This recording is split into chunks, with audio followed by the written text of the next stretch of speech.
Good evening, ladies and gentlemen. Welcome to the concluding game between Hippypower and Nobody. The map that Hippypower has chosen to play this final game on is Metropolis. We're getting into the game right now. Starting the replay in 3, 2, 1, go.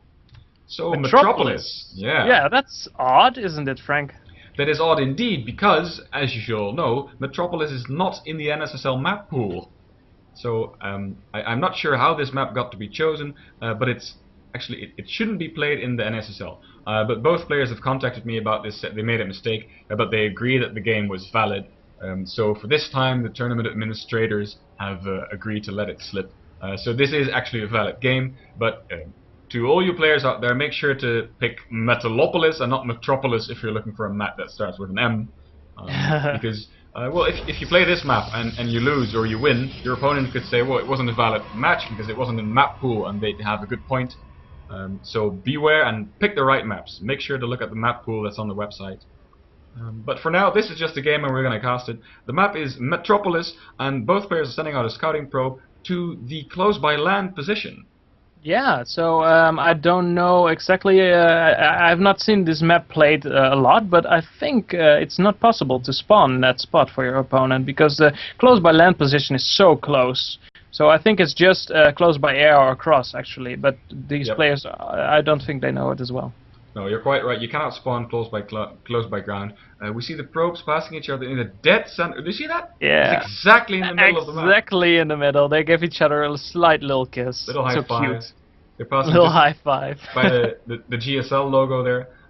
This is actually, so this map originated in the Global StarCraft League that's being played in Korea. It's another league just like the NSSL where players from very, very high levels being commentated by extremely good commentators just, do their thing. And yeah, so but the only difference between the NSSL and GSL is that they have their own maps basically. So and we're playing. Yeah, they have their own versions of maps, indeed, but there's not much difference. I think the play is, well, almost of the same level. Probably the GSL is just, well, a little bit worse than the NSSL play. I think NSSL really has shown that it has such good players and incredible... Well, if you just look at Nobody's base now, he's putting 3 probes for a perfect scout around his base. It's just such high-level play that you don't see from Koreans. Yeah, what most people don't realize is that you do not get the same level or the same quality of scout if you go with just 1 probe, right? You get the 3 probes, and I mean, just ask the pros, right? They know the difference that it makes, and it's really yeah, of course. And I mean, if 1 probe is scouting, who is gonna watch his back? You know? Exactly. I mean, nobody. Yeah, you need more. So yeah, you need the extra probe. That's also probably why Hippypower has these probes standing in his base. He's got 2 probes there. They're just making sure that there's no probes from Nobody still in his base mucking around. There's also a gas finishing up, another pylon going down. Yeah, that's really brilliant play, and the Koreans are really behind in this aspect. I think they are already always sending just 1 probe. Sometimes they're not sending a probe at all. I mean, it's just really sloppy. I think that's basically why you don't see any Korean pros in the NSSL, basically. It's not that they're not allowed to play, it's basically, yeah, well, they can fly all the way over here from Korea or play on the Europe server, but they get, like, the additional latency that they get playing from Korea is too much to handle, if it wasn't too much to handle to play against these guys anyway. Oh, we see a bit of an uncharacteristic mistake by Hippypower. As the probe left his base, we saw the Zealot step aside for the probe, which means that the Zealot is not on hold position. Usually if you have a Zealot there, you want it to actually block off your base, but now it's not on hold position, so as soon as there's an enemy unit coming up, the Zealot will move out, thereby forsaking its place as part of the wall and opening it up. So that's something that you want to... really want it on hold position in a PvP, Frank? Yeah, that's true. Yeah, maybe in a PvP not. And of course, it's particularly important in a PvZ where you play against Zerg, but no. So it's not really a big deal right now. But usually in PvP, you wouldn't wall off your ramp as Hippypower does anyway. That's true. That's true. There's a proxy pylon being placed by Hippypower now in the natural of Nobody. What do you think that will be used for? Yeah, I'm not sure because Hippypower so far has only 1 gateway. So, oh, did you see that? There's a dark shrine coming up. Yeah, there's a dark shrine coming up. Another gateway. So we're gonna see some DT play. But in the meanwhile, Nobody's got 3, or actually got 4 gateways up, and his Chrono Boost, his gateway research is nearly finished. We see units streaming across the map, and there's also a pylon from Nobody coming up. So Hippypower is going to have a hard time holding off this 4-gate pressure. And he's got this 1 sentry, so I think he could at least force field in the beginning. Now he's chrono boosting his cybernetics core, but his cybernetics core is not researching anything. Yeah, if nobody can just push right now, I think Hippypower is in a really bad spot, but Dark Shrine is already halfway finished. Well, but it's taking for... Oh, we see a great force field. That's exactly what Hippypower needed. Maybe scaring off nobody, but I think nobody's just continuing to push, and he realized that he's not being shot at from the high ground, so he knows that there's no stalkers up there or whatever. He can There's just also keep on one pushing. sentry. There's just one sentry. Exactly, the force was right as he needed it, and now there's one stalker, and the Dark Shrine is getting closer and closer to finishing up. It's taking forever though, and Hippypower better make sure that he has the minerals and the gas as soon as it finishes, because when the Dark Templar come in, I think nobody might be forced to retreat. Because I don't think he has any kind of detection, not even back home. No, he doesn't have anything, so if he just can force nobody to keep standing on his ramp, he'll be fine. The Dark Shrine is now finished, so he could warp in a few DTs and push his entire army back. We're not seeing any DTs as of yet. There are some DTs, 3 DTs being warped in, but not right here. Where are they? Or are these DTs? No, where's the DTs? Oh, they're in the main. Yeah, they're in the main. So they're now charging up front.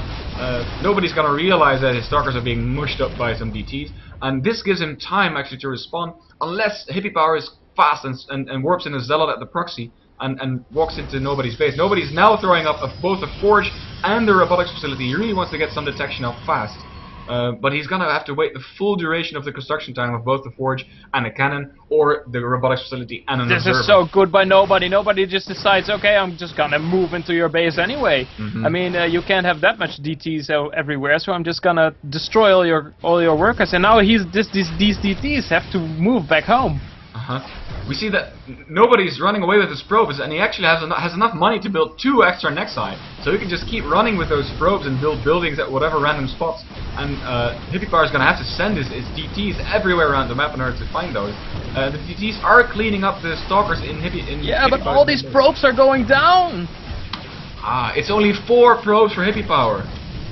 This is really going to be hard, even though there's still no detection for nobody, but he's building cannons right now, but there's 1 DT. Could he prevent those cannons?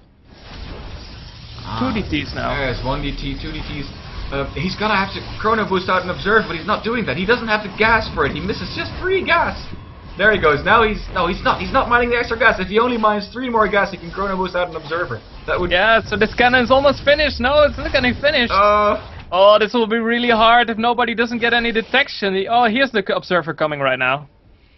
There's 2 more DTs coming out. There's the observer being chrono boosted. But yeah, well the thing is, he doesn't have any units right now, nor does he have any money to really produce more units. Alright, so the first cannon is done, shooting at the... Oh, this is gonna be so close. If the robotics facility goes down before the observer comes out, is it gonna go down? It's terrible! It's it came out! Yeah, the observer is out! Oh, that was so close, Frank! Oh, man. But he has not enough units, I think. No, now it's... Okay, so now there's 2 more DTs hacking away at this pylon, but it's not really... Oh, actually it is gonna empower quite a lot. But there's another cannon fun. Okay, and that's it. That's the end of the pressure. I don't think Hippypower can continue his pressure. He's only got 2 DTs left. Look at the units tab. There we go. Oh, he's actually got 5 DTs on the map. 3 on his base as well. That is natural. But this is so close, actually. I think there's now 11 probes to 9 probes. The situation is all reset, except that Hippypower has a Dark Shrine. Yes, but nobody has got a lot of cannons, and he's got his observer out, which is now. Oh wait, no, that's a cannon. That's a pylon. Here's some. So where's nobody's observer? Can you find it? It's on his main. Oh, yeah, there it's it on is. his ramp. Right. Okay, just on his ramp. Yeah. So I wonder. Hippypower is ahead in supply, but he's behind in probes, but not significantly. Just 2 probes. Although 2 probes is a lot with the low amount that they both have. Oh, I can't believe this actually stabilized, because in the beginning it looked like Hippypower was really gonna lose, and then his DTs came just in the right time, and then he put on a lot of pressure on nobody, but nobody managed to save most of his probes. So it's really close right now. Do you think that if Hippypower walks in with 2 Archons and 1 DT, you just smash these 2 Stalkers and the cannons? No, 4 cannons? You're not going to be able to do that. A lot of cannons right now, so yeah, I don't know if he wants to take that risk. Well, Of course, they're just well. You know what? It also is the case is that now Hippypower has the DTs. He also has a lot of map control, so he could actually expand like maybe 2 times. But he is choosing to build his cybernetics core again and build another gateway, and probably they're just gonna build up their economy again. And well, we'll have to see. yeah, you're right. Nobody cannot leave his base without his observer, even though alright, he seems to be doing it, but no, his observer is following his stalkers and zealot, and they've also got a probe with them. But they're gonna walk right into vision of the watchtower, which is manned by 2 DTs. But they're gonna get spotted, and you know, 3 stalkers are really enough to take out 2 DTs. So the DTs are actually attacking. He doesn't know that they have an observer with them. So this is actually a bad move by Hippypower. He doesn't see the little shimmer of the observer. There we go. You can actually see it. You can't see it. But Yeah, the DTs are coming. Oh, they're getting destroyed right now. Extra DTs are deciding to back up. They know what's going on.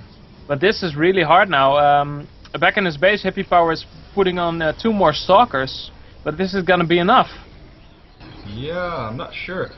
Is nobody throwing up proxy pylon? Yeah, there it goes. And he still has his 4 warp gates and plenty of defense back home. He doesn't really have to worry about that. No.